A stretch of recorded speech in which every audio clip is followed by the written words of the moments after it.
Hey there, campers. While we're gathering around the campfire, we just want to let you know we are not what you would call experts. What we do have is a love for researching and discussing the lore of cryptids, creatures, and an occasional spooky woman that can eat our soul. So if you are in need of immediate help with the chupacabra in your yard, please consult someone else. Also, this podcast isn't for kids. These campfire stories can contain graphic and explicit content that may not be suitable for young campers, so listener discretion is advised.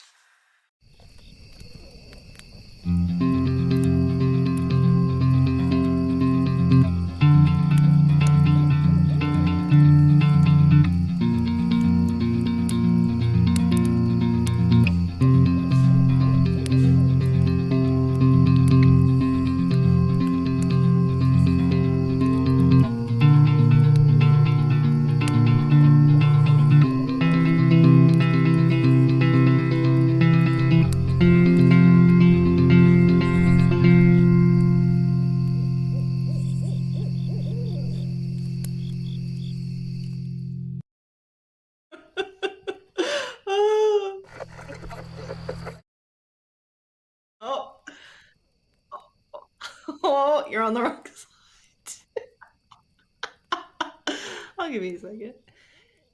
I don't know what's happening either. This is hilarious.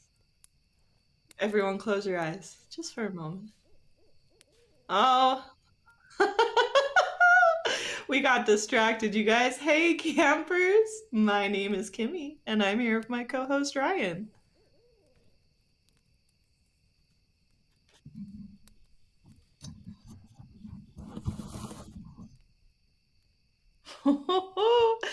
And before we get into the Aloreing thing, I do have like a quick little note.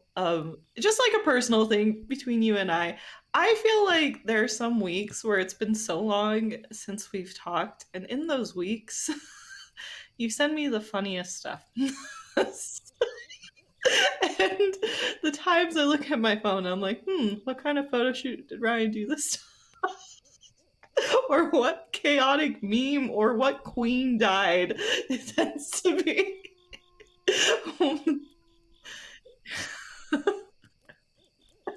I've noticed that.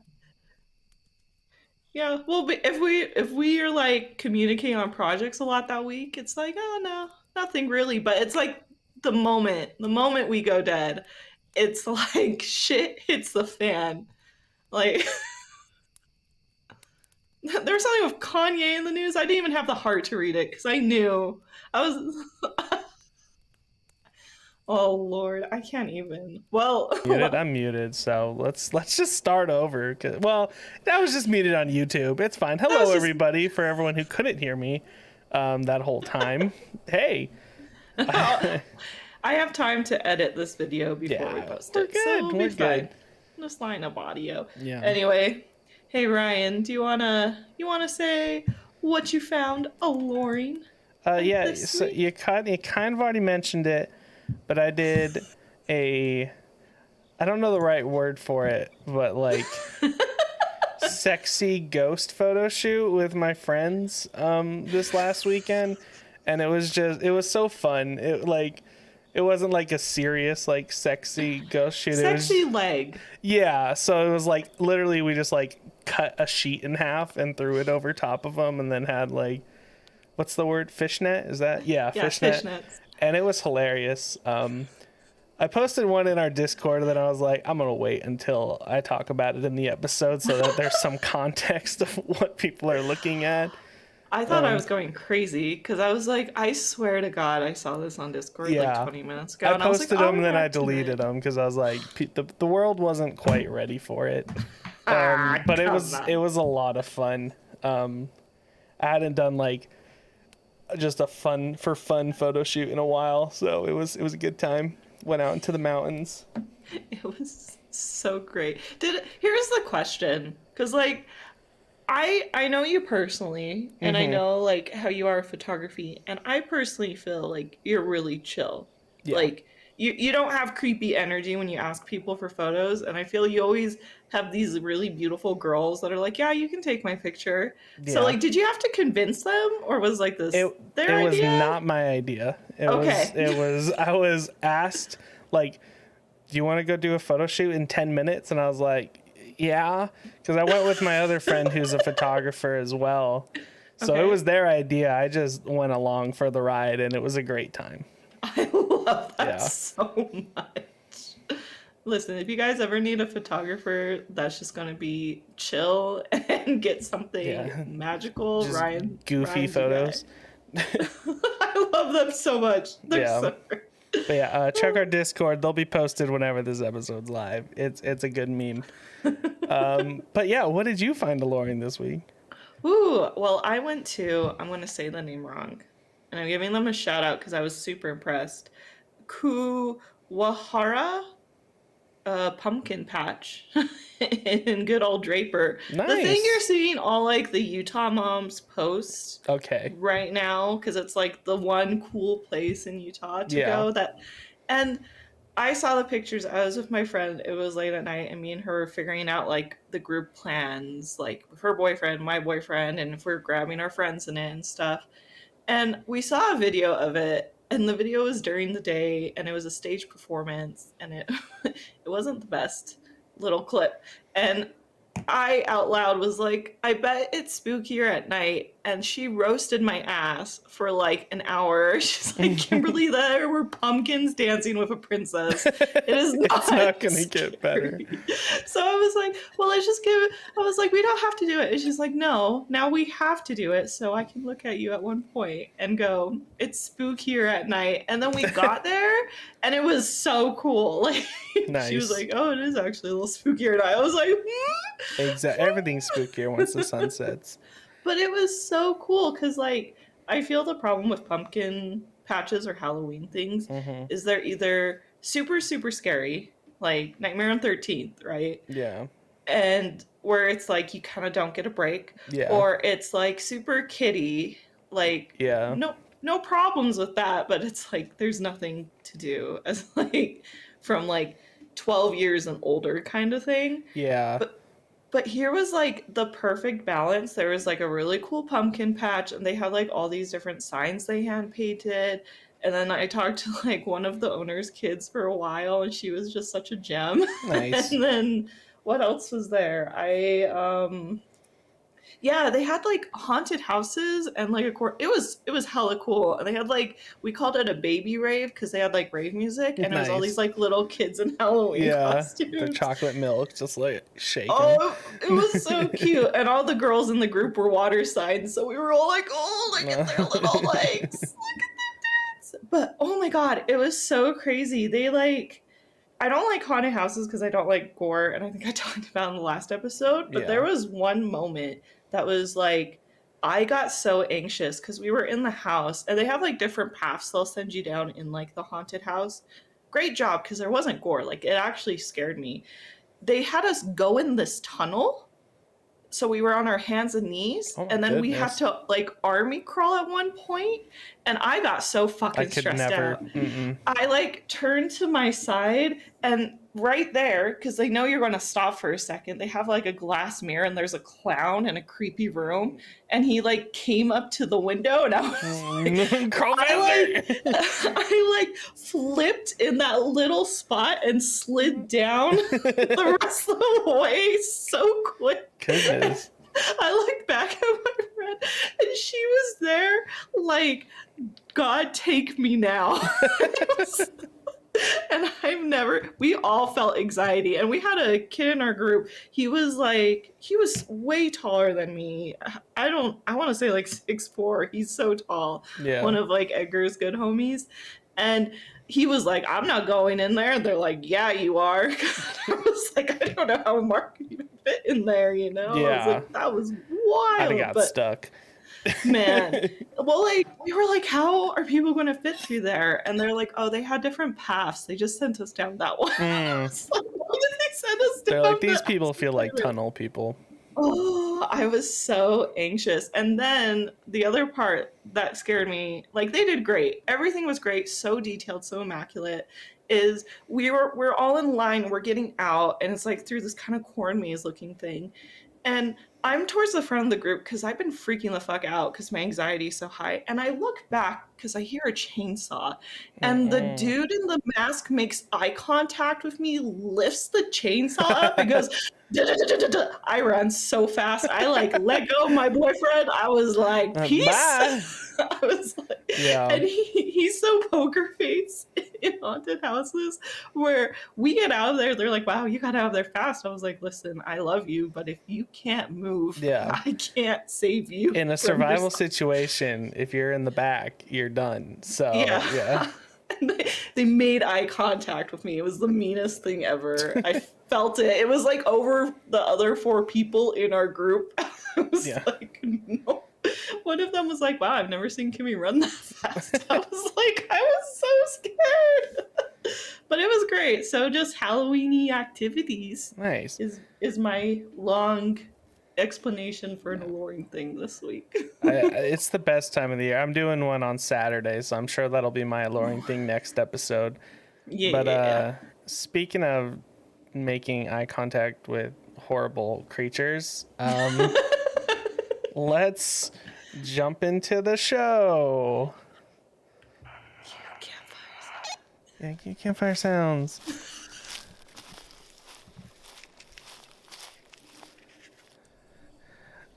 Listen to them, the children of the night. What music they make. What are we talking about? That was supposed to be a vampire accent. It went a little Italian, and I don't know what it was. So we're just gonna move on. For creatures of the night that don't like garlic, that was a real surprise. The pasta and the vampires. Pasta. Oh, okay. Wow, this is a great start. I have a feeling my bones this is gonna be a good one. Oh, I love that voice. That was fantastic. Okay.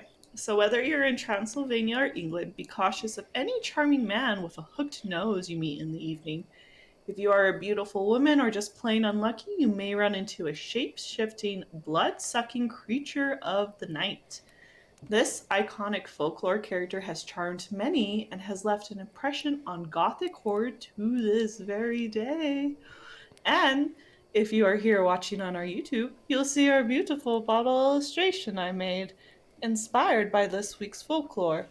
Now, if you are an amazing audio listener, you can go to our website and check out the episode guide or see it on our social media channels. But go check it out, and it will be in our shop, too, as a sticker, at the very least. So, all the things. So this week, we'll be talking about the most famous vampire known to this very day, specifically Bram Stoker's Count Dracula, and the possible inspiration for this famous Gothic horror story character.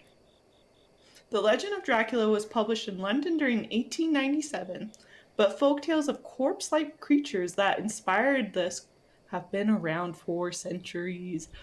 Ooh, so I want to start by saying I may fangirl a little. I already know where you're going to be on the alignment chart. I didn't even need to look at it. You read Dracula, and you knew. And listen, to control myself, we will not be discussing the Brides of Dracula today. That's fair. So that would be a good episode, though. We should do that in the future. That may also be a reason I decided to not talk about them today. Smart. But we'll say it's me controlling my thirst. Yeah, so it's both. There's not enough holy water in Kimmy's house right now to talk about the Brides of Dracula. Not enough, but there will be. So in 1897, Bram Stoker published the famous novel Dracula, but this wasn't the start of the legend about blood-sucking creatures of the night. Since the dawn of time, many primitive cultures believed in vampires and had their own rules of how to defend and kill them. Legends of vampirism reached back to Assyria, Babylonia, China, and South America, and these are just to name a few. Other places even held strong beliefs in vampirism. For example, Greece in the 1800s. So anyone with red hair was suspicious and possibly killed because it was believed they were a vampire. Goodness. So that's when having mermaid hair would not be a super beneficial thing for you. Yeah, I would red hair is like a surprise to me, honestly. I would think when I think vampires, I think like black, like dark black everything. Right. Well, like, I don't know. I think of red and black hair and white. Those are like the Yeah, three. white Like hair too. no in between shades. Yeah. You know what I mean? So anyway, the gingers had to be careful back then. Yeah. They aren't harassed enough. Yeah, right? Every time. Man. They had to watch their backs then too. So there was also Romanian with the most vampire association in their history, and this can be due to superstition, countless legends, warmongering history, and the culture of Roman gypsies. So there are even horror legends about vampires from Irish mythology that are believed to place a major role in the inspiration for his Dracula. So as a child, Dublin was a very sick and spent most of his days in bed. And he got better as he got older, but like from birth to 7 years old, this kid just did not have it for him. And during this time, his mother would tell him tales about Irish folklore from her childhood. And here are some of the legends she told him that are believed to be his main source of inspiration for the Count. So, this painting looks very deceiving because they look like a warm hug. Yeah. But you shouldn't trust it. They have like the little like ray of light around their head that you see in like Vatican paintings. Oh, yeah, because, well, like the one does, and I can't remember, because this is supposed to be a specific story, but I tried not to look into this too much because of time. Okay. But these are the creatures. So the first one is about Sidhe, and it's spelled Sidhe, which are fairy people from Irish mythology. They were a very powerful race that lived in a parallel world and walked amongst the living. Some of these beings had to drink blood of humans or animals to just survive, though. So these blood-drinking, shape-shifting fairies are known to inhabit sites called Dún Drench Floor, or Castle of Tainted Blood, located in southern Ireland. So, pretty fairies, bloodsuckers, shapeshifters. So, part of the inspiration. Yeah. So, another Ireland legend thought to be the source of inspiration for the Count was Avertak, a supernatural dwarf that lived in the parish of Glenlune in Derry in Northern Ireland in a place called Slaughtertree. Slaughtertree. Who knows? Whatever that word is. Slagtaverty? I don't know. Slagtaverty. I don't know. So many consonants. There's so many. It's like I looked at it and my heart stopped for a second. And I had to like come back to it. So the fiendish creature. So this creature would devour human blood and was one of the walking dead. I'm not even going to try to pronounce the old word for that, but that's what they say it was.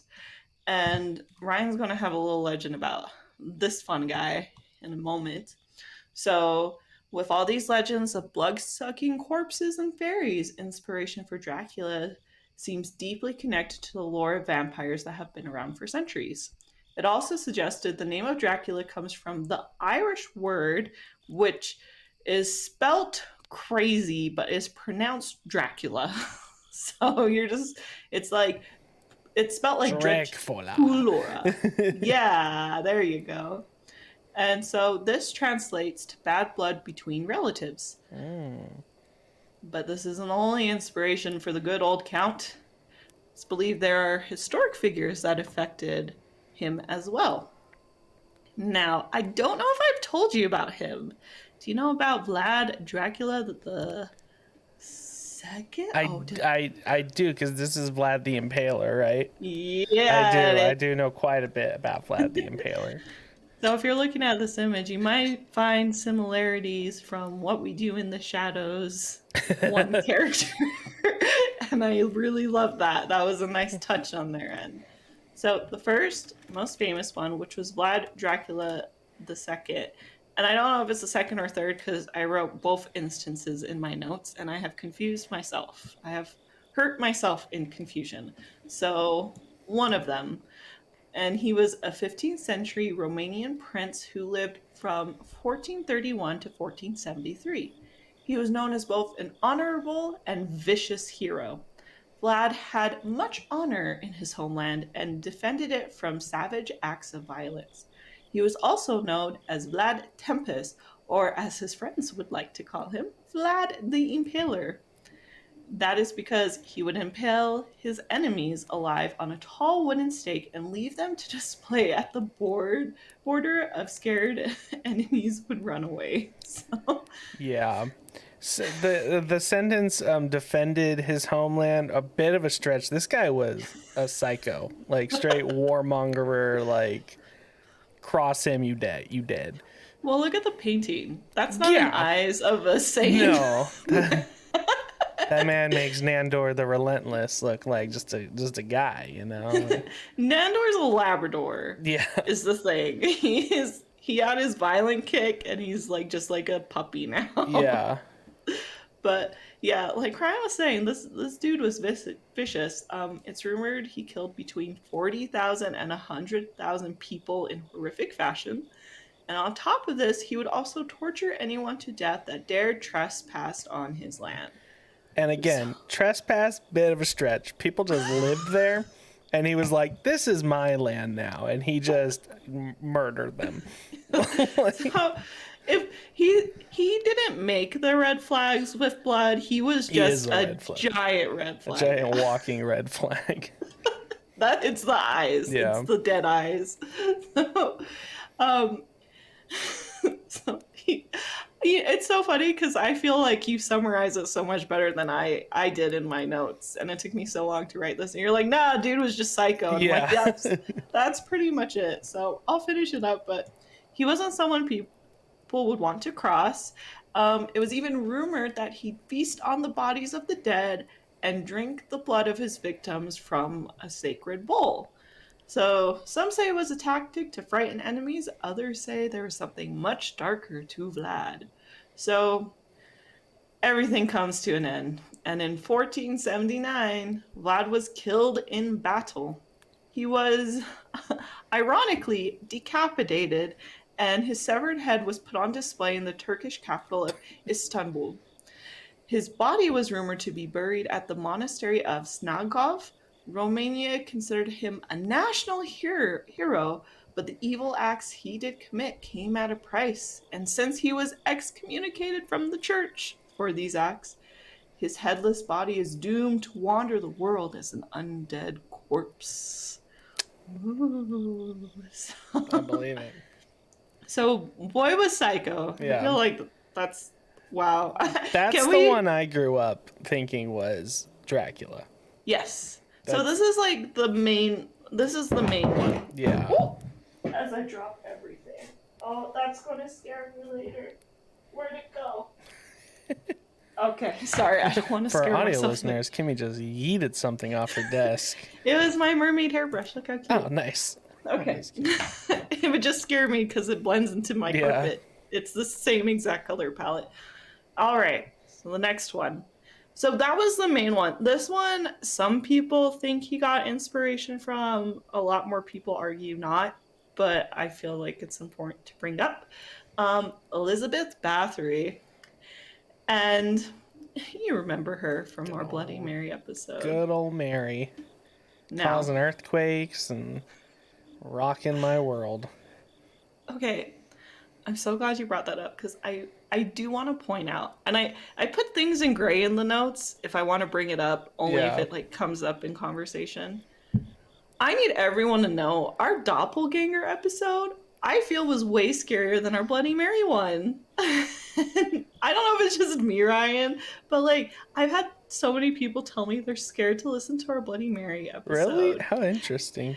And I'm here to be the person to tell you, like, it was super fun. Like, you learn about the history of Bloody Mary cocktails, how your brain tricks you with mirrors, you learn the connection of the California fault line. That's Yeah, that's Bloody my Mary bad. and Ryan. Yeah, the big one's on me. That's all I'm saying. So, like, I don't know. I'll have to ask you. I don't feel like it was as intense. No, it as wasn't that one. scary.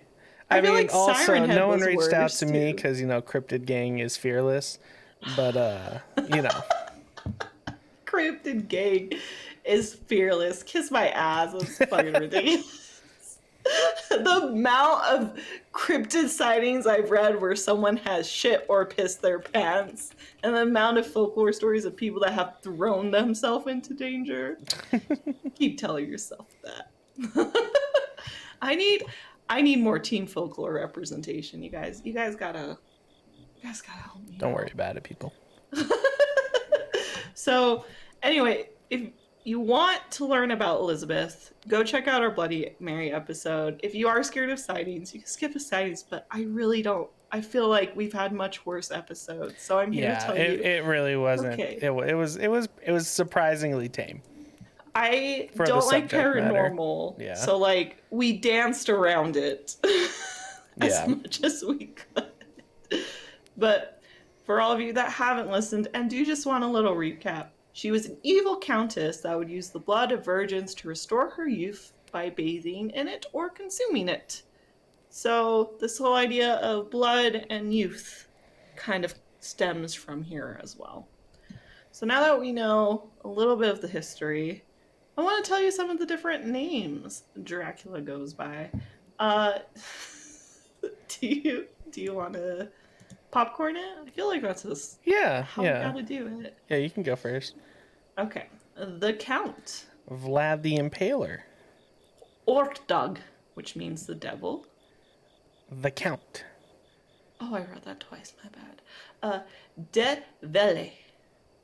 Drac. Mr. De Vele. And potentially Nandor the Relentless. To be determined.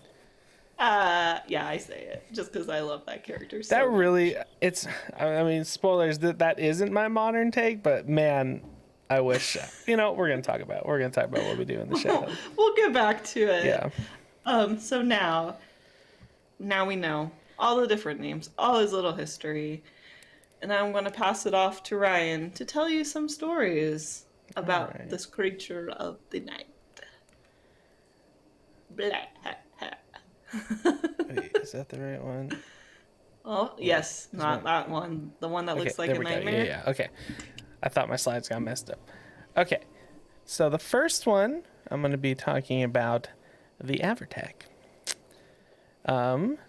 A supernatural dwarf who lived in the parish of Glenulin in Derry in Northern Ireland in a place called Slagverty, as Kimmy had previously mentioned. So this finished creature would devour human blood and was one of the, this is the word Kimmy didn't want to say, I'm going to butcher it, Naim Mirab, which I believe is the Walking Dead. It wasn't long until Abertak was slain by a neighbor chieftain called O'Kane. But that was not the end of good old Abertak. After O'Kane buried the bloodsucker standing up in his grave, Abertak came back more bloodthirsty than before. The O'Kane chief then killed him and buried him standing up in his grave once more. I don't know why standing in the grave. It's because he's so short. Oh. This story doesn't specify. Okay. But that being said, Abertak, escaped again, more angry and more bloodthirsty. And O'Kane was so desperate to kill and keep Abertak down, so he spoke to a local druid about how to defeat him. The druid told him, hey, you've been burying him the same way over and over. How about you bury him upside down? And after he was killed, it would subdue all of Abertak's powers. And what do you know? It worked. After O'Kane killed Abertak for the third time, he buried him as suggested by the druid, and Abertak never wreaked havoc again. Fool me once, shame on me. No, you. Fool me twice, shame on me. There you go. Oh, yeah, good job, O'Kane, for getting it right the third time. Now, and the thing is, this is like a shorter version. Yeah. Of it's like similar but different in the tales. There's this in the next one. Yeah, this next one's the more slightly expanded version of Avertak as a person. Yeah. But that's the berry thing is because he's supposed to be a supernatural dwarf, so like it didn't matter what way they buried him because it was all the same dimensions. He was like a cube. Either way, yeah, he was. Poor Avertak. Okay. So this one's called a petty king, and by the way, like a vampire dwarf would be the coolest D&D character ever. So I'm gonna do that next time. Can you name him Averdak? Yeah, I mean that's just not something you ever think to combine, right? Like definitely never. It's always like humans or like elves or like right. A dwarf. Because vampires have like an elegance. To them. But a dwarf vampire would be terrifying. He'll bite your ankle. It's like a werewolf and vampire had a child. Yeah. Kind of thing. But they couldn't conceive on their own, so they had to use a donor, and the donor was an elf. Yeah. And that's where the vampire came from. Checks out. So the second story is called A Petty King. So in the lands of east of the Foyle, between Dungiven and Gargov, in the Glen of the Eagle, Glenulin, there was a petty king called, you guessed it, Avertak. His name implies that he was either a small dwarf. He was either small or a dwarf. This could be the result of an accident, battle injury, or a wizard curse.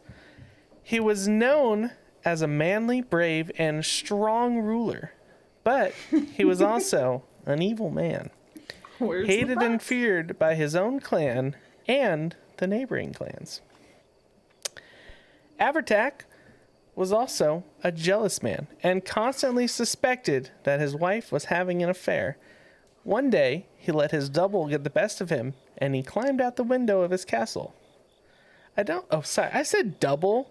He let his doubts get the best of him. I just kept going. He let his doubts get the best of him, and he's like, you know what? I'm going to go spy on my wife to catch her in the act. But he fell and slipped to his death. So the next morning, his body was discovered, and all the people were relieved he was dead because, he's kind of not the best guy. Right. So they quickly buried him. But Kimmy, who would have guessed it? They buried him standing up due to his size, much like the last story. Who would have guessed? Yeah. So everything in the kingdom seemed great. People were out in the streets. They're like, ding dong, the king is dead. Until Avertak appeared and demanded the bowels of his people's blood fresh from cuts, but not bowels. He wanted bowls. The bowels of my enemies. Wow. No, he wanted the bowels of. I mean, not wrong, not right. So, you know how you always use the meme of me with the Uno card and it says pronounce this right? Yeah. Or draw. Yours is going to say bowls on it. Bowls or bowels? Oh, no. So just one more time. Right from the top, I believe in you. Number one, it got very peaceful. Number two, Avertak showed up and was like, you sons of bitches, you buried me. I want bowls of your fresh blood cut from your wrist. The terrified clanspeople complied because they thought this guy was dead and they were terrified. But luckily they contacted the neighboring chieftain, Catan, or as some say, Carthrin, and begged him to deliver them from the evil. Cathan agreed to do this for the people, so he waited for Avertak and knocked him out. After which, he buried him again, standing up, because people don't learn. Yes. If you take anything from this episode, don't bury your dead. Just stop it. Up. If you bury grandma, and she shows back up the next day, and you go to bury her again. Maybe don't bury her the same way. That's why you always do it horizontal. Horizontal. So when they wake up, they hit the coffin. Nail the coffin. Down. I mean, they weren't using coffins. They were just throwing my guy in the dirt, and like, that's good. And eventually he was able to dig his way out. It wasn't a very deep hole. Very lazy on these people's parts. That's all I'm gonna say about that. So where was I? So Chthon agreed to do this for the people. He knocked out Avertag, and he buried him again, standing up. But old Avertag wasn't going down that easy. Who'd have guessed it? The next day, he popped out of his grave with an empty bowl, demanding it be filled with more blood from his people. Now, this kind of pissed Chthon off, and once again beat up the evil creature, and again buried him in a remote grave.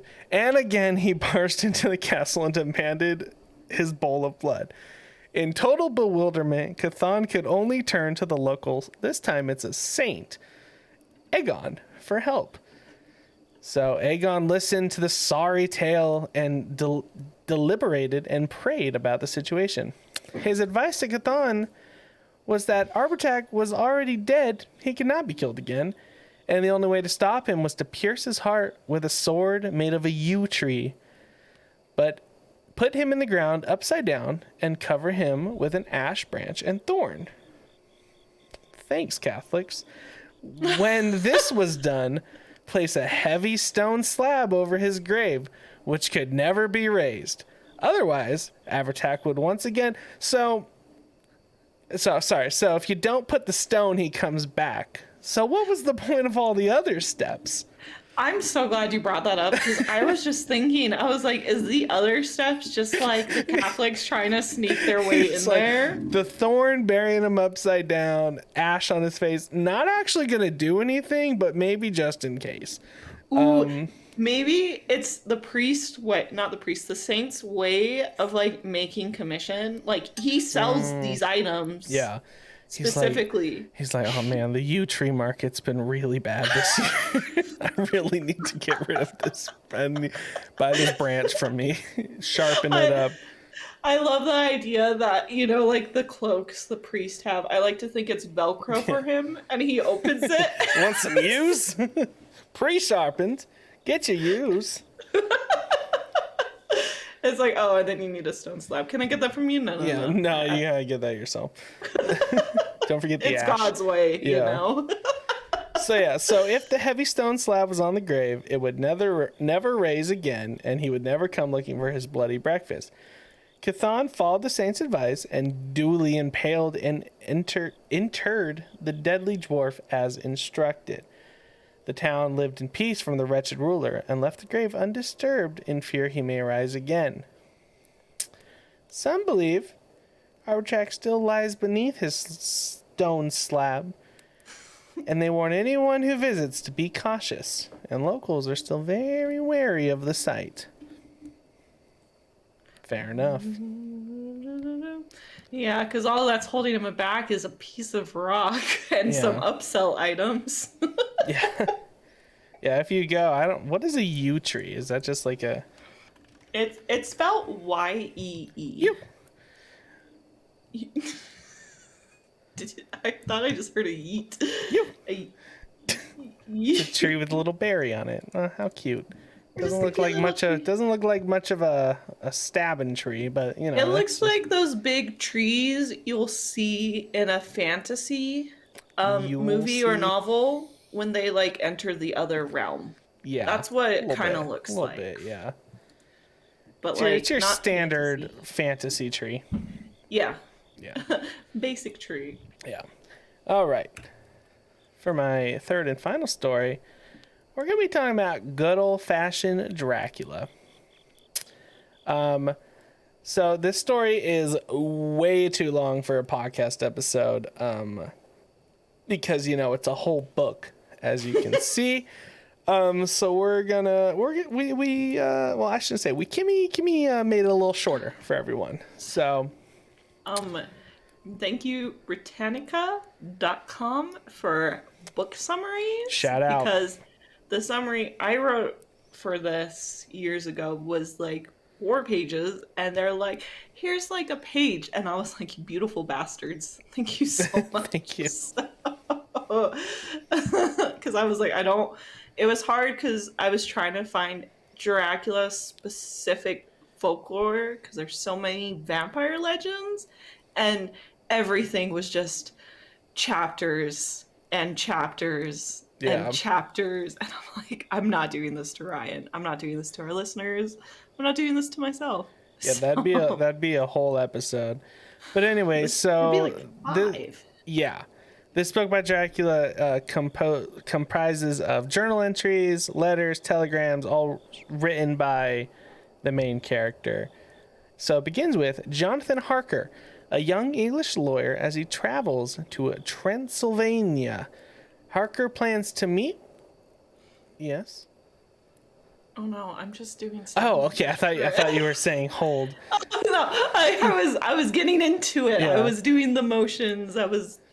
Okay, so it begins with Jonathan Harker, a young English lawyer, as he travels to Transylvania. Harker plans to meet with Count Dracula, a client of his firm, in order to finalize a property transaction. When he arrives in Transylvania, the locals react with terror after he discloses his destination, Castle Dracula. Though this unsettles him slightly, he's like, continues onward. The ominous howling of wolves rings through the air as he travels at the castle. When Harker meets Dracula, he acknowledges that the man is pale, gaunt, and strange. Harker becomes further concerned when, after Harker cut himself while shaving, Dracula lunges at his throat, which is a fair thing to be concerned about. He was so concerned. Yeah, but he dismissed these concerns because Dracula invites him to spend the night after his long travels. Sorry for attacking you. To make it up, would you like to sleep here? Home is so far away. Yeah. And I could murder you if Yeah, you leave. and the roads are dangerous. There's nobody around for miles. Man, I just had flashbacks to dating in my early 20s. Stay safe out there, ladies. Oh, public dates, first 5. You heard it here. Especially if they try and drink your blood after you cut yourself shaving. It's fine if you're into it. That's just like a later date conversation. But don't worry, Kimmy. Things get better, all right? That evening, Harker is seduced by 3 female vampires who he escapes. So barely. Come on, Harker. He then learns Dracula's secret, that he is a vampire and survives by drinking human blood. Harker correctly assumes that he is to be the Count's next victim. He attacks the Count, but his efforts are unsuccessful. Dracula leaves Harker trapped in the castle, and then, along with 50 boxes of dirt, departs for England. Are you going to discuss the dirt thing later? No, I'm not. We could talk about it right Yeah, so with vampires, like, they have to have, like, the dirt of their homeland, like, under their bed, right? Something like that. They have to have it where they rest or they can't fall asleep. That's and then what they it get is, like they lose their powers and their abilities. So Dracula brought 50 boxes with them just in case. Because he lifts. No. Yeah. Yeah. Anyway, so meanwhile in England, Harker's fiancée Mina is visiting a friend named Lucy Westerina, who has recently gotten engaged after a declining number of suitors. Good for her. One night, Mina must search for Lucy, as she has fallen back into her old habit of sleepwalking. When Mina finds her outside near a graveyard, there appears to be a shape hovering over her for a split second. Mina notices 2 small red marks on Lucy's neck and assumes that she must have inadvertently pricked Lucy with the pin. Over the following days, Lucy falls ill and is at times seen through a window next to a bat. Mina is worried, but she called away once she receives correspondence from Jonathan. Lucy goes into the care of Dr. Seward and Dr. Van Helsing. who, after a number of failed blood transfusions, decides further action is needed. They then drape Lucy and her room with garlic, a strategy used to ward off vampires. Lucy soon dies. I wonder why. So after her death, there are many reports about the appearance of a creature who is attacking children in the area. When Jonathan, who was able to escape Dracula's castle, and Mina return to England, now as a married couple, Jonathan's accounts of Dracula lead to Van Helsing to believe that Lucy contracted vampirism from the Count and is the one tormenting children. In order to prevent her from further killing, they unearth her corpse, stake her through the heart, cut off her head, stuff her mouth with garlic. Very brutal. Yeah, so like, before we continue, I just want to go back to the fact that while all this shit is happening, they have a wedding. Yeah. Well, no time like the present. Right. But like, God. Yeah. Your best friend just died. He comes back, you're like, well, I rejected 8 suitors, I might as well go. Yeah, I guess this fucking guy didn't think he was coming back. She's like, well, I guess I gotta keep that promise I made that one night. So now that Lucy had been taken care of, the group decided to track down Count Dracula and the 50 boxes of dirt he brought with him. Probably not that hard to find 50 boxes of dirt. It has a sign on it that says, not dirt, cocaine. Yeah.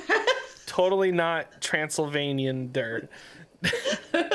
Brown cocaine. Yeah. Like it's just like crossed out and like re-scribbled on there. Yeah. You see it says Dracula's dirt with just like crossed out over and over. And like... So according to lore, Dracula... Oh, okay, well, it's coming back up. Dracula needs the dirt of his home country to remain healthy, and the group attempts to destroy the boxes so that Dracula has no means of regeneration. One night, amid feelings of uneasiness towards Mina's recent behavior, Van Helsing and Seward break into her room and find Jonathan unconscious and Mina drinking blood from the gash in Dracula's chest. Mina was a vampire all along. The vampire disappears and returns to Transylvania only to be followed by the determined group. They find him buried in the final box of dirt and promptly cut off his head and stab him through the heart. Dracula crumbles into dust. The vampire hunters also lose one of their own, Quincy Morris. Rest in peace, Quincy, during their expedition. So to understand who half those people I brought up were, highly recommend reading the entire Bram Stoker book. It's good. It's a classic. So good. It is one of my favorites. It's so good. It's a lot. The book has a lot more like little sexy things because I support that. Yeah, but it was like for the part time. Of the seduced by 3 vampire women goes on a little longer. Yeah, he escapes from it. Like not a lot longer. But it's really good. Like this whole book is good. You reading it is way different experience than just this plot summary. So I super encourage it. It is one of my favorite tales. Like I want this book really bad. I want like a cool like ornate version of it so bad. I listened to it on audiobook and the dude did just like a really terrible Transylvania accent and it was so good. I don't remember like which version it was. It was just one from like the library that does like where you can like rent the audiobooks, you know? Okay. But I'll figure it out. Yeah, please post links because I want that part of that's going to be my workout book once I'm done with my course. It's not a bad one. No, I love it. It's so good and the battle is so epic and the plot twist of running here and there, here and there, here and there, back and forth. It's so good. Yeah. It's just so good. Okay. I'm done gushing. I got another plot twist for you. Oh, okay. It's time for a commercial break. See y'all in like, I don't know, 30 seconds or so. Yeah, 30 seconds. All right. Unless you're watching on YouTube, we're not going anywhere. But that being said, look at these. It's winter, baby. It's like, what's it outside for you? Like 50s? Oh my gosh. Let me see. I'll get back to you. Give me a second. Yeah, it's like 60 degrees here in the desert. which is absolutely freezing. I'm like it's probably like closer to 70, but I'm like a 110 kind of guy. So I am cold.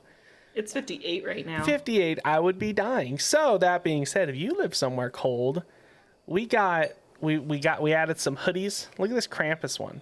It's freaking badass. There's a folklore camper club because Kimmy needs more campers. And then way over there's a sweet Davy Jones one from our episode. Are we doing Krampus again this year? Like, I feel like it's like a yearly thing, right? We'll see. We have Christmas surprises coming up involving the old Krampus. That's all you can know. There we go. So far, though. Cool. I tried, listeners. Cool. But yeah, it supports the show. It supports us. Yeah, get yourself a hoodie for the winter time. Aloreing.com/shop.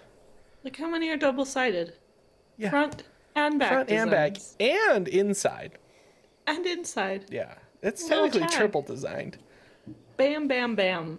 Listen, and the thing is, if you get like a Krampus Christmas sweater, I have a green one. What color do you have? Mine's black.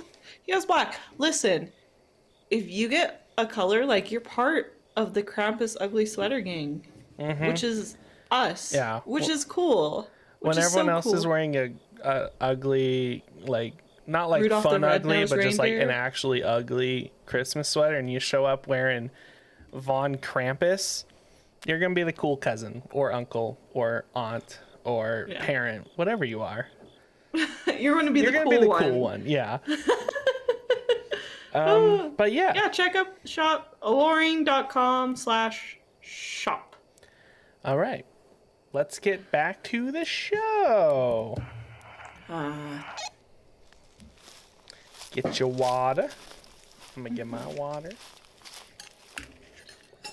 All right, there we go. Castlevania. Listen. If you guys are ready for Kim to explain her type. Yep. This is when the episode starts going downhill. So I know what I love. And I know the type I love. And Castlevania's Dracula from the anime was just chef's kiss. Hands down. The hook nose, the facial hair, the dark long, everything. I know I have a type. Like, if I could put a picture of my boyfriend up right next to it, you guys would see, and it would all make sense. Ryan knows I have a type. It's that. It's that. This is it. So let's talk about this handsome son of a bitch. So appearance-wise, the Count isn't a corpse-like creature that one finds in most Eastern European folklore.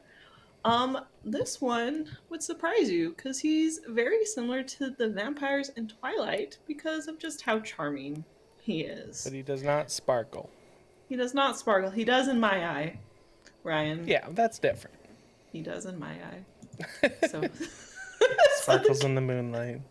Twinkles in the moonlight. Oh, so the Count is a very handsome man that appears somewhat between his late 20s and early 30s. His appearance is thin and youthful. He is pale, not glittery, like Ryan said, and stands at about 6 feet and 4 inches tall. Dang. He has a long face with sharp blue eyes, pointed ears, a hook nose, sharp vampire fangs, and very elegant features. He has long dark hair along with a beard that's typically black. Older tales of Dracula, he has like a white streak in the beard, which is pretty cool. And his mustache will either be black or white. He is described to have some hair on his palms, but that just sounds like a fun time. Shave it off. Yeah, basic body grooming. So on top of looking like an absolute snack, he also dresses great too. So dressed in all black from head to toe, he is very dapper of his aesthetic. He is very clean, takes great care of himself, and even wears a classic black cloak that is used to transform into a bat-like appearance. Does he have to yell bat to turn into a bat? I would love that so much. Bat? So now in bat form, he looks like any other adorable little bat. There isn't anything that makes someone goes, oh, it's Bat Dracula. So be wary of these adorable creatures of the night. Now, on top of looking charming, he has a personality that matches. During his life, Dracula was a Transylvania military leader, also known for his great wealth, and the Romanian people in the homeland were loyal to him as servants and protected him as a result. He was also known for his heroic personality. Eventually, Dracula dies in battle, but the boy comes back as a vampire, and he is still very charismatic, and he has an aristocratic charm. Aristocratic charm. Wow, that one really got me for a second. I was saying it earlier. So the boy in becoming a vampire, he became more vain, intelligent, and patient, so superior overall. And due to the powers he obtained, he was like, I can get any woman now. He feared nothing. I mean, and he was, look at that guy.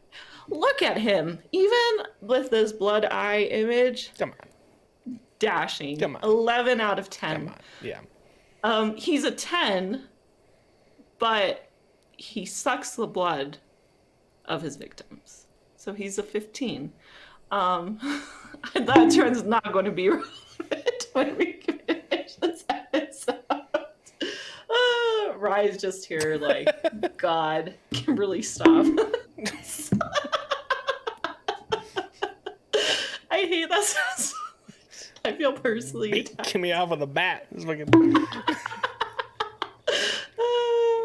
My God. So now, minus the whole sucking other people's life force, he doesn't seem like too bad of a guy. But under his charming personality lies a much darker side. He could become full of rage when angered and lose his sense of control as his eyes glow a flaming red color. Along with blind rage, that would make any barbarian proud. Nice. He also possesses many different powers as a vampire. Ooh. All right. So and then there's this guy of Hollywood Dracula, because I know someone's gonna be like, look at Hollywood Dracula. Now I'm not into this. I want to suck your blood. This reminds me of the Count from Sesame Street. Straight up. So I find him adorable in that sense. But let's move on to powers and abilities, because he has them too. So the first one is good old bloodletting. Do you know what bloodletting is? Is that just like draining your blood for other people to drink? Wow, I thought it was something so much worse. Yeah, so due to his strong cravings for blood, and that being the only way he can survive, he'll suck the blood of his victims through bloodletting, and that gives him strength and youth. So now, another one he has is his vampire baptisms of the blood ritual. And as you guessed, it is a baptism by blood. So he will use hypnosis to have people, quote unquote, willingly drink his blood after he bites them. Once completed, he forms a telepathic link with them and they turn into vampires. The reason I say willingly, quote unquote, is the point of hypnosis is if you don't want to do something, hypnosis isn't going to make you suddenly want to do it. Yeah. It's just, but if there's a part of you that wants to do it inside, then that's where hypnosis is. It's have you ever been hypnotized? No, I have not. I did when we were in school together. And it was happening. Things were weird, and then I had a bloody nose, and I snapped out of it. Oh my God. I get bloody noses all the time. It had nothing to do with the hypnotism. It was just Tuesday at 6. Yeah, and I was it's time. So the guy hypnotized us, and the thing was you're gonna fall asleep on the shoulder of the person next to you, and I fell over, and then I smacked my nose on their shoulder, and my nose started bleeding. Yeah. No, I've never been hypnotized, but our high school, the more I tell you about my high school, I feel the more you see the picture of where I grew up and understand my qualms with it. We had our only source of entertainment was this guy that would come, and his name was the Hypno Hick, and he was great. But it was The hypno hick. it was a country, like, he had like cowboy boots and a hat. He was great at it, like super nice guy. You're gonna fall asleep now. Yeah. Well, like, and he was so nice because like I dated a dude that was like friends with him through their church or whatever. Yeah. And so like I got to talk to him, and he like would do like the, what's it called, voice, like the people that do bidding. He's like Like auctioneer. yeah, so he could do that voice, and it was so funny, and he was just such a nice guy. But oh my god, man, high school, I don't miss it. Anyway, Hypno Hick. Yeah. I think he still does shows too. Kudos to him. So him. the next one is superhuman speed and strength, naturally, and then finally shape-shifting. Boy can turn into a vap, and if the bat thing Bat? isn't what he's wanting to do, he can also turn into mist and run away, which is pretty cool.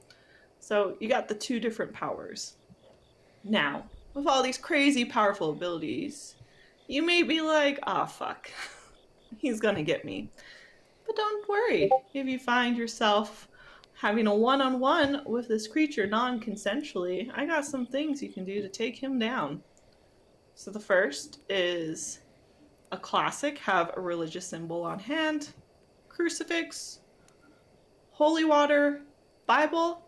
Listen, even sacrament bread will help get the job done. Hear me out. And garlic bread. Garlic sacrament roll. oh, then a lot more people will be going to mass. That's all I'm Like saying. this- There's some this- garlic on that bad boy. Done. I like the idea of this too, because fighting Dracula off with a loaf of sacrament bread. You throw your Bible, it hits him, it like holds him off for a little. You splash him with holy water, it's working.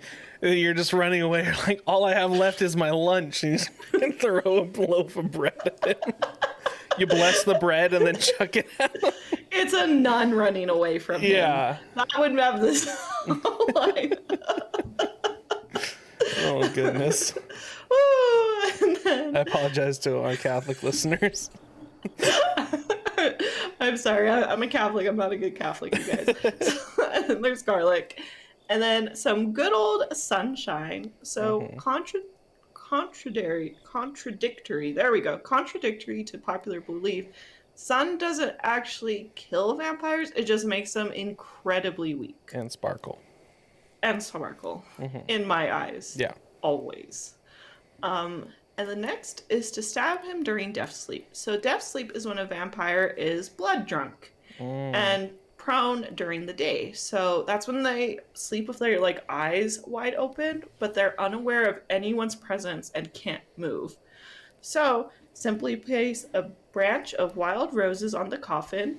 He won't be able to escape. I don't know why. He just the won't. rose salesman was like, I need to get rid of these lilies. He's outside Dracula's castle, like, listen. I ran wanna out take of him you. down? You want some wildflowers? No thanks, it's to take down Dracula. I'm listening. And then shoot him with a sacred bullet through the coffin to kill him. I absolutely love when one of the solutions is just shooting them. Like there's been we've had a few of them now, and it's like it's just the most obvious. It's like just shoot them. Like you don't got to do all this other stuff. Bless the bullet, paint a cross on it, bam. Like Yeah. Well, the thing is, this is so he doesn't escape. So now he can't turn to mist or a bat, which makes sense in this case. You can hit a bat with a bullet. That's all I'm saying. You just gotta be a good You shot. just gotta be a good shot. So many of these cryptids, or not cryptids, but like folklore things, it just ends with someone just getting capped, and maybe that's why there's none in America. Or they're all hidden and Yeah, like they're 6 like, feet tall. Yeah, Dracula wouldn't last too long out in the West. That's a fair point. So, it's also important to know, in killing Dracula, you will kill all of his newborn vampires. Oh, So, keep that in mind. including the hot wives. Including So, the hot wives. Consider the consequences of your actions. You may have to deal with a weird in-law family thing for a minute for the sake of marriage, if you get with one. But now we're going to shift gears. We're going to talk about history and events. So this segment was hard because I had to really narrow it down. So I hope you all are buckled up on your little log around our campfire. This is not something I ever thought we would talk about on our podcast. Because that's where this is going. So one of the most influential aspects of Dracula came from Stoker's mother's own stories of her life in 1830s during the start of what later became known as the Irish potato famine. Who would have fucking thought we would be talking about the Irish potato? Not me. Very important event in history, but never thought we'd talk about it on a folklore podcast. And here we are.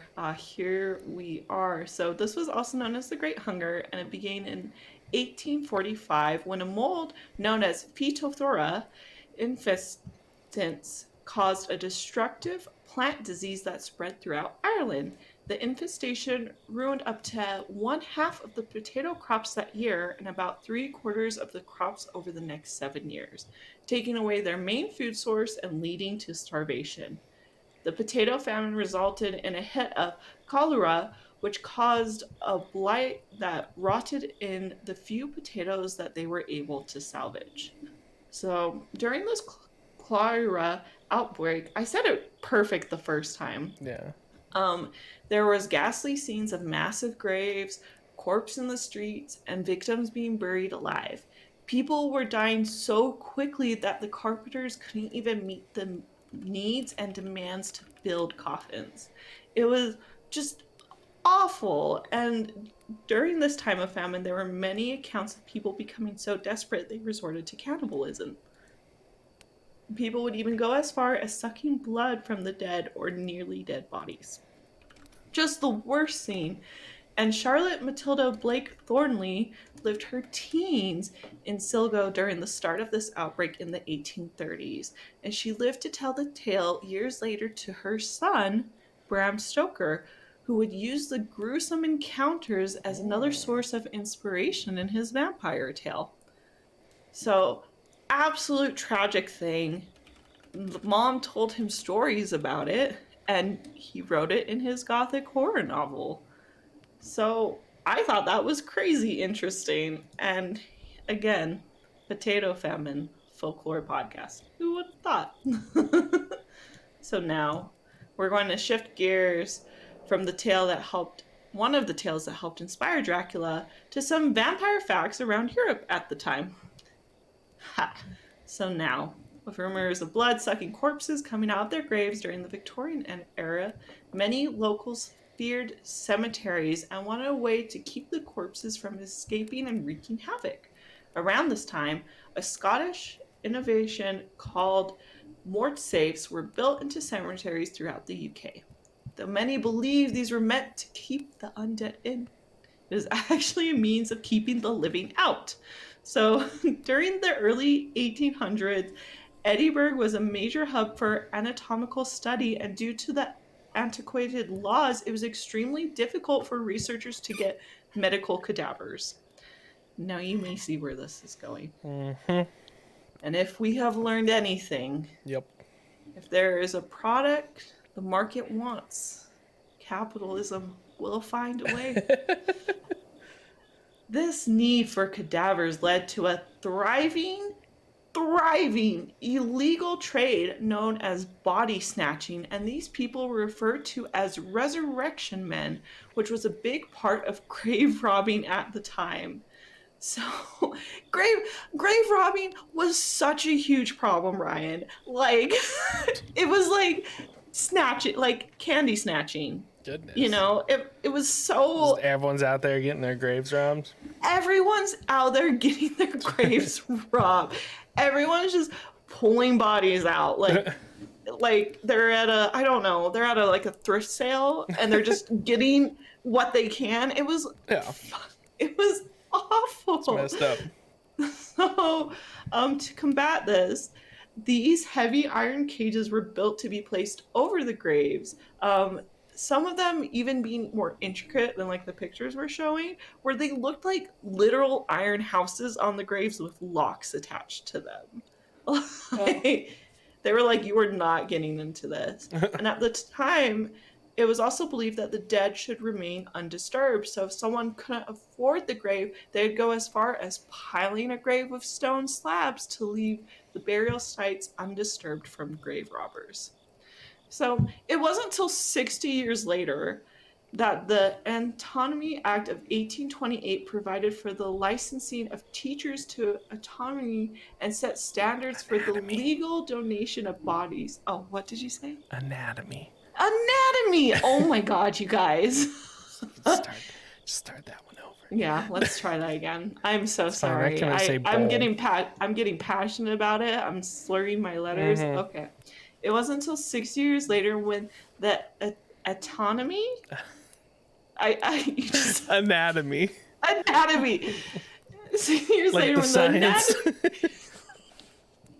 I'm trying so hard. Anatomy. It wasn't until 60 years later when the Anatomy Act of 1828 provided for the licensing of teachers of anatomy and set standards for the legal documentation of bodies from dissection, effectively eliminating the market of stolen corpses. Man, it's late. That's good. I'm so sorry. It's so late for me. So, mort safes and slabs of stones didn't move, though, and did nothing but enforce the fear of vampires or zombies popping out their graves, and can still be seen in old cemeteries to this very day. And when you go to these cemeteries, they totally hype up vampires. Oh, I'm sure, too. Yeah. They're like, oh, this is where the vampires are. But just know people are selfish, and it was just grave robbing. And just so terrible. That's what they want you to think. That's what they want. Ryan's onto something. Mm-hmm. So, not only were people fearful of corpses becoming these blood-sucking creatures, but they were also scared of vampire bats. Now, bats and vampires seem to go hand in hand with one another. They both are blood-sucking creatures of the night, but it didn't start out this way. So during the late 15th and 16th century, when the Americas were discovered by European explorers, they found the presence of Desmondos rotundos in Central and South America. Over time, they learned that these creatures fed on blood. So though only 3 species of bat partake in the consumption of blood, and there are like thousands that just eat insects and fruit, these nocturnal creatures quickly became feared and thought of as vampires, and since vampires were common in European folklore, they were soon called vampire bats. And this was like the official term around 1810s. So many are surprised that Bram Stoker's Dracula wasn't part of naming a vampire bat, but Dracula wasn't published until 1897. So that's 87 years later. Mm-hmm. But it's important to know his story did help with cementing the link between bats and vampires for years to come. Having Dracula transform into a bat became a very iconic vampire trait, and though Stoker's depiction of a bat is vastly exaggerated in size, power, and is known to suck humans' blood, it stuck. And the legend of vampires is still, like vampire bats, is still known to this day. So even cryptids from the Jersey Devil to Chupacabra to Papabawa all have bat-like traits and are known for sucking blood from their victims and flying away under the cloak of night. Do you think Bram Stoker ever thought, I'm going to call vampires bats, and then in the year 2020 a movie called Morbius with Jared Leto would come out where a man becomes a vampire because he kidnaps a bunch of bats and takes their blood and says it's Morbin time for some reason? I like to think he had a really wild fever dream while he was a sick child, and that was the dream he had. He saw Morbius in his sleep and was like... And he's like, I must fix it. And then he made Dracula to try and fix the timeline. Little did he know his butterfly affected all the way to Morbius. That should have been... there's so many times I've been like, damn, my modern take could have been that. Morbius, I'll talk about it later. We'll get to it. There's so many. All right, so now it's time for our favorite segment. Ryan, is it science or the church? See, here's the thing. I think you're trying to trick me this episode. And I think the obvious answer is going to be the church. But I'm going to go with science because I feel like people drinking blood is probably a real thing. That probably is not a good thing, but I feel like they do it. Are you sure? Yes, I'm sticking to my guns. We're going to go wild card and science it up this week. Oh, well, Ryan, guess what? You get to cheer for yourself. Where's my... Because... Good job, Ryan. Wow, you're so smart. Cryptic game. Congrats. Thank you. Last week, I feel like you handed it to me a little bit with it being both. So, see? This was well earned. You deserve this one. I'm proud of you. But the church it was too obvious. So, I will say this. Before I get into it, it is important to mention the Catholic Church relationship with vampires. Now, I'm not giving the church credit for this one. Because everything I found was just them saying vampires are the devil and using it as a scare tactic to convert non-Christians to the church. I personally couldn't sell their ash and... Yeah, like, I couldn't find any story about vampires' direct connection to the church.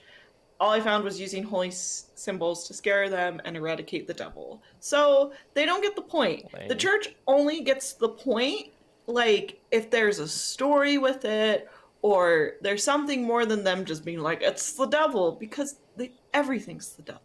You know what I mean? Yeah. That's what I was saying. Doesn't count. It was too obvious. Doesn't count. Okay, and using holy symbols to eradicate the devil doesn't count. We all know that. That was last week. Let's move forward. Yeah. Well, the church had more to it, though. It had the conviction of, I can't remember the word. It started with an L. Remember? Like, there's a thing. There's a story. I gave it to them. This time, they don't deserve it. But I am going to give a point to science today. So, it is believed that vampirism is actually a medical condition known as porphyria. This is a rare hereditary disease in which the blood pigment hemoglobin, there we go. The blood pigment hemoglobin is abnormally metabolized.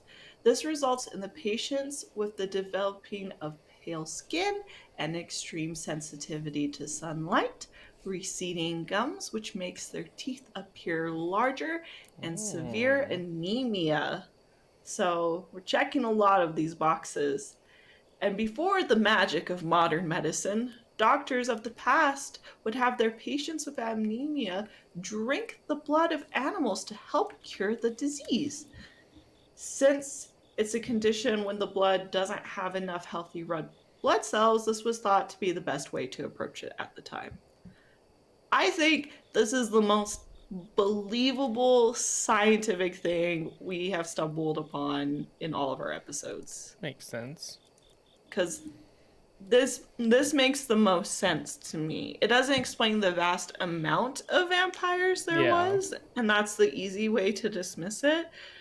But I feel like your body's good at like knowing what it needs, you know? Right. So like even before doctors were like having people drink blood, I'm sure there was people who were like, they're just like, for some reason I'm really craving some blood right now, and it's because they had this. They didn't have iron pills, so they're like, well, what's the next best thing? Oh, yeah. We got our intern Johnny that has a kink. Come in here, Johnny. Yeah, my wife's sleeping like this for some reason. Next right out. Let's take a quick nibble.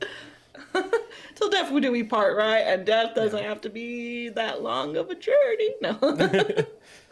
Anyway, that's all it is. And now it's time for Ryan's classic, good old modern takes.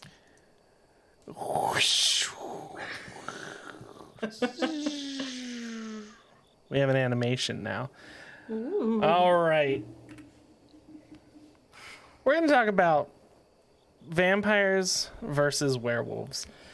Because for some reason, this has become like the most overused movie trope in existence. And I want to get down to the bottom of it. So I have a couple theories. Well, first off, before I get into my theories, just off the top of my head, this was out without even Googling it.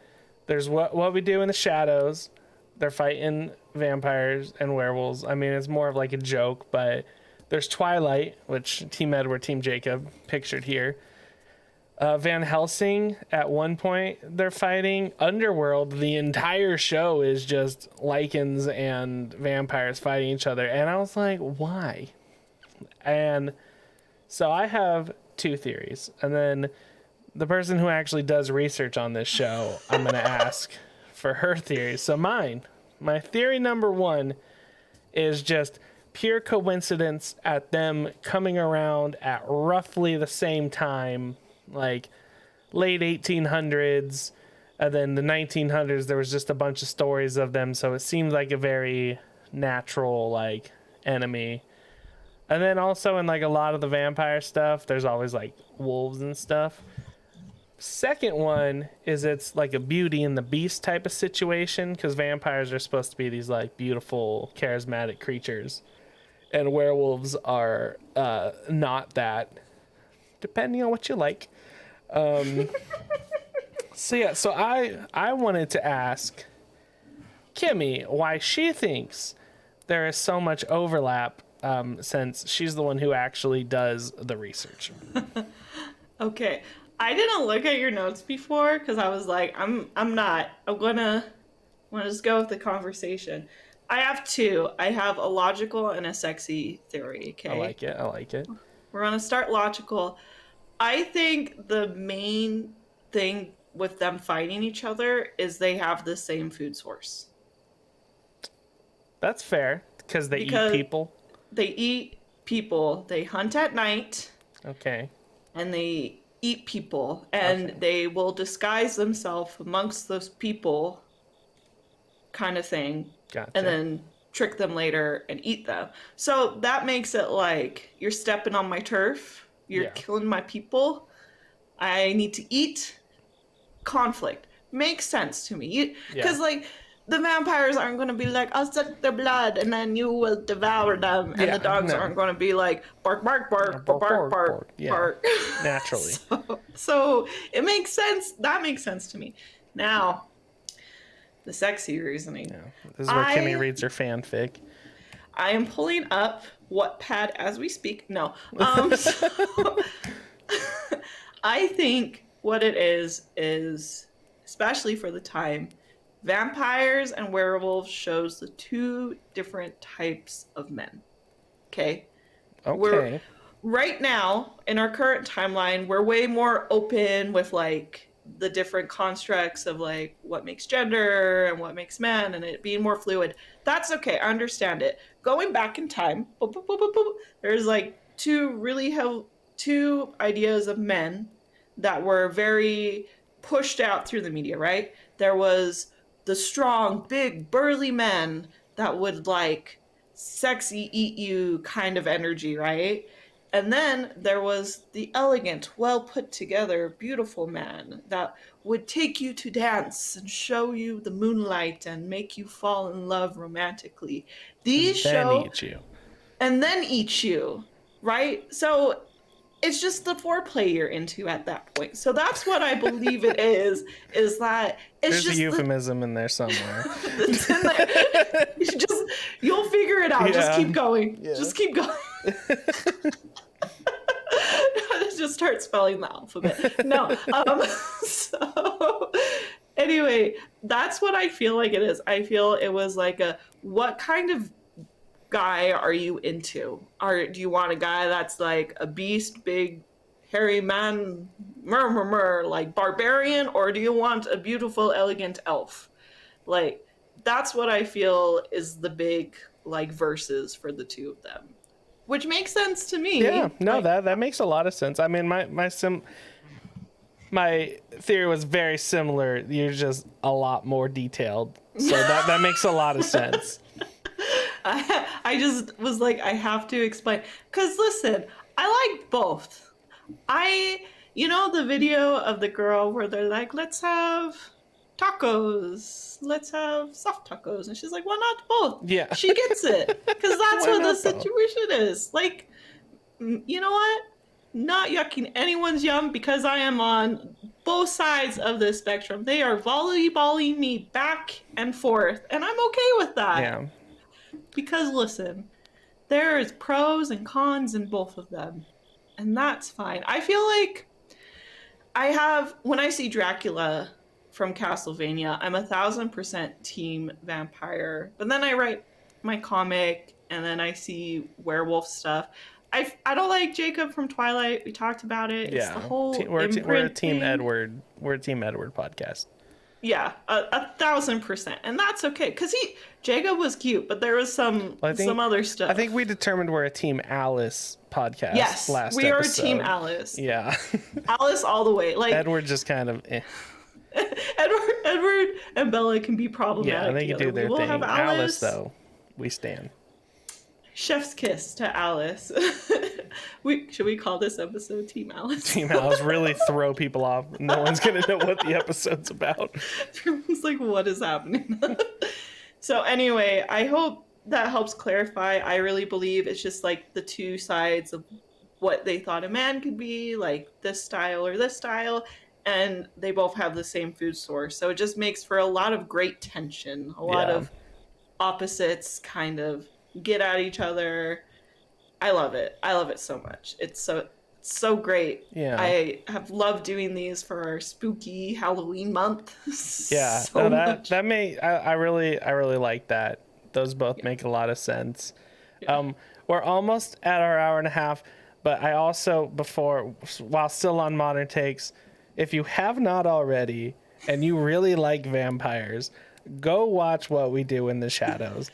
It is the funniest show in the world, because the writers, like, it's a comedy, but they actually do their research about like the cryptids they talk about, like even as far as like putting like dirt under the bed and stuff like that. It is so funny, and every cryptid we've talked about that's been in that show, it's literally all I can think about. When we did they have a siren episode. They have this last season they had the Jersey Devil, and I dying. Saw that and I lost my shit. That was the funniest one. Like, just out of nowhere, it's just so good.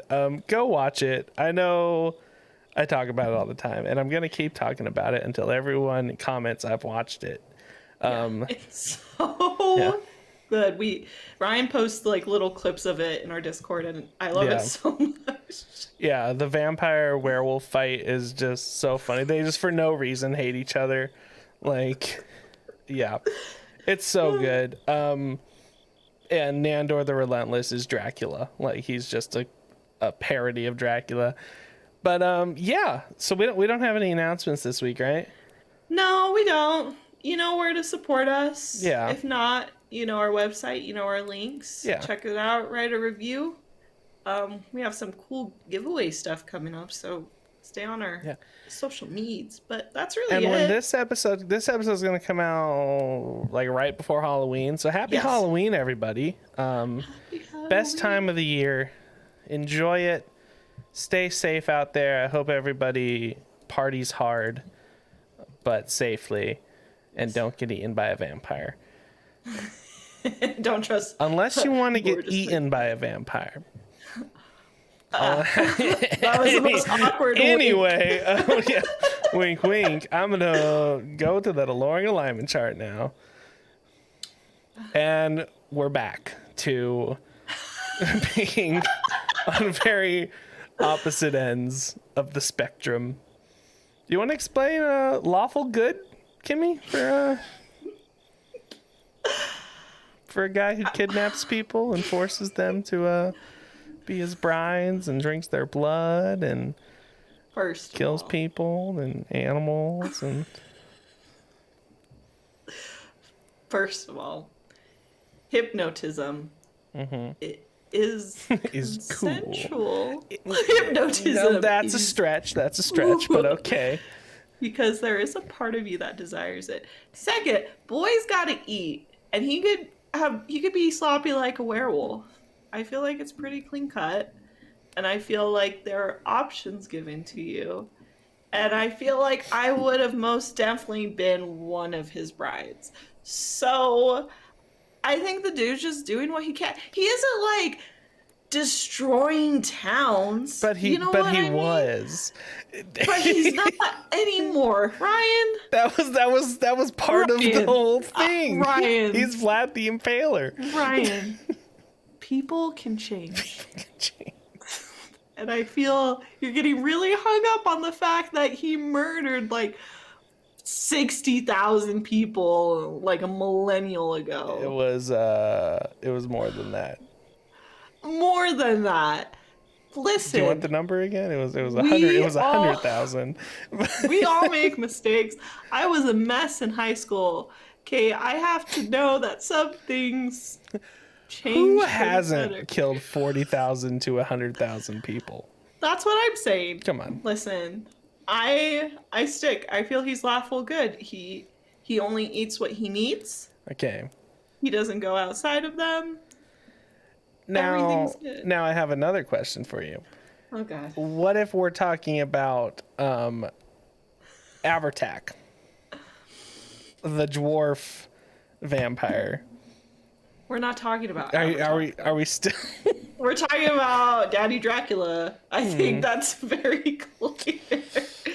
Because listen, no shame to hashtag short kings. No. I know my but type. But dwarfs are like, we're talking like fantasy dwarves. I don't want someone that has more luscious hair than me. Like, there are lines that should not be crossed. Looking for a partner. And listen, I feel like, well, here's the thing. I'm trying to think. You're torn now.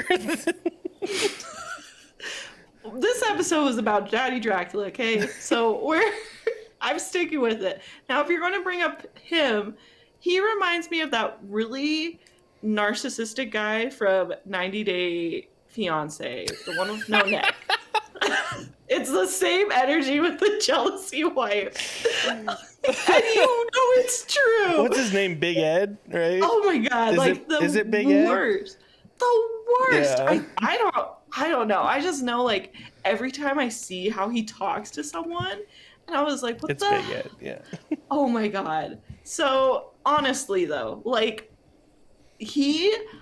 I think he's so manipulative, so emotionally manipulative for someone that can't even stick out his neck for anyone in danger, that I would put him definitely towards neutral evil. Because, like, he acts all cool. But we're not talking about him. We're talking about Dracula. What about Dracula? Top we right. We did have quite a big segment about Avertak. But anyway, so I put mine lawful. It is Big Ed. Thank you, Lily. I put mine lawful evil, though the more I thought about it, the more I'd put it towards neutral. Because, like, well, neutral evil. Like, still all the way to the left. But, there's not really any, like, rules necessarily that, like, he follows. Okay. Like, none that I can think of, at least. So yeah, I'm gonna change my answer to just evil, neutral evil. Okay. You can be wrong. It's okay. Well. And then I put Avertak all the way at lawful good because we stand a dwarf vampire. No, it's no. I'm not even going to budge on it. I feel he's lives within his means, and I respect that. Yep. All you right. heard it here first, folks. Kill 100,000 people, and Kimmy's gonna call you lawful good. You just have to have the hook nose, long dark hair. And then you're there. You're already there, Yep. my friend. All right. Okay. We're at the closing. We got to figure out our 2 takeaways. I'm going to go first. Always bury people head first. Yep, that's a solid one. How do I word this? I think, have I already used if you're gonna murder a bunch of people, just be hot? Have I already used that? I'm gonna use that. I love that. Because that's very vampire. Yeah. If you're gonna eat people, be hot. Nice. That's going on a shirt with a little vampire face. You're going to eat people, be hot, and bury people head first. I like that. It's a 2-for-1 innuendo thing too. Perfect. All right, everybody. Thank you so much. Yeah. And if you're gonna eat people, be hot. There we go. I was waiting for you to catch People it. who eat people are hot. That's right. Support. Listen. All right. Anyway. We're not going to get more into that. Thank you so much for listening, everybody. This has been Aloreing. You just have the most alluring day ever. Happy Halloween. We'll catch you in the next episode. Happy Halloween. Bye.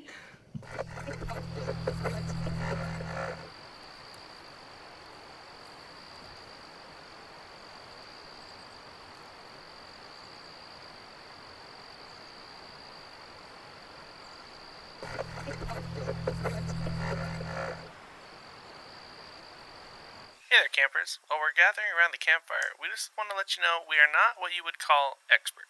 What we do have is